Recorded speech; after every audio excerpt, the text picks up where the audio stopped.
हाँ तो मेरे प्यारे दोस्तों, आप सभी को मेरा प्यार भरा नमस्कार। प्यारे दोस्तों, कहानियों की श्रृंखला में आज हम लेकर आए हैं एक और कहानी है छोटे से गांव में रहने वाले युवक की। उसका नाम श्याम था। श्याम एक गरीब किसान का लड़का था। वह गरीब था और उसके पास कोई काम भी नहीं था, इसलिए उसने काम की तलाश में शहर जाने का विचार किया। अगले दिन वह सुबह होते ही शहर की ओर चल दिया। शहर की ओर जाते समय उसे रास्ते में एक व्यक्ति मिला। उसका नाम नंदू था और वह भी काम की तलाश में शहर जा रहा था। चूंकि दोनों ही काम की तलाश में शहर जा रहे थे, इसलिए दोनों जल्दी दोस्त बन गए और साथ साथ चलने लगे। तभी अचानक श्याम को रास्ते के किनारे झाड़ियों में कुछ दिखाई दिया। जब श्याम ने उसे झाड़ियों में से उठाया तो देखा वह चमकदार कुल्हाड़ी थी। उसने कुल्हाड़ी को अपने हाथों में लिया और नंदू से कहा, देखो मुझे यह क्या मिला है। यह एक कुल्हाड़ी है और यह बहुत मजबूत और उपयोगी है। नंदू ने कहा, यह मत कहो कि तुम्हें मिला है, कहो कि हमें मिला है। जब तुम लकड़ी काटते काटते थक जाओगे तब मैं इससे काम कर लूंगा और इस तरह हम दोनों कमा लेंगे। श्याम ने सहमति में सिर हिला दिया और फिर वे दोनों बातें करते हुए अपनी यात्रा पर आगे चल दिए। तभी अचानक कुछ लोग उन्हें झाड़ियों में कुछ खोजते हुए मिले। वे राह चलते लोगों से पूछ रहे थे, क्या तुम्हें यहां या कहीं कोई कुल्हाड़ी मिली?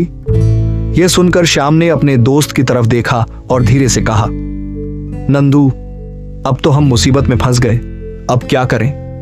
नंदू ने तुरंत बात को काटते हुए कहा, क्या बोल रहे हो? तुम मुसीबत में हो, हम नहीं।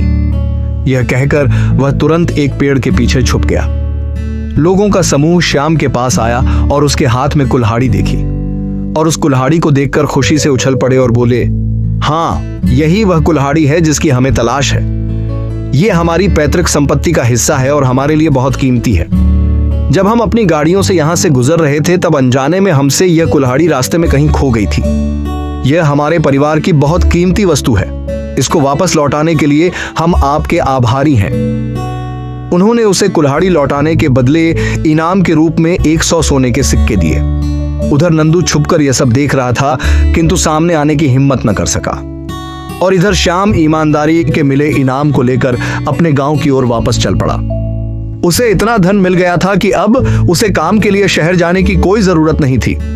चंदू को इस नाजुक समय में अपने दोस्त को छोड़कर भागने का पछतावा हो रहा था और मन ही मन यही सोच रहा था कि अगर मैं उसके साथ रहता तो मुझे इनाम का आधा हिस्सा मिल जाता, और उसे अपने इस व्यवहार पर पछतावा हो रहा था। नंदू अब अकेला ही शहर की ओर चल पड़ा। इस कहानी से हमें यह सीख मिलती है कि मुसीबत में भी साथ रहे वह दोस्त ही सच्चा दोस्त होता है। ऐसी ही मनोरंजक और शिक्षाप्रद कहानियां सुनने के लिए जुड़े रहिए स्टोरीज वर्ल्ड के साथ। धन्यवाद।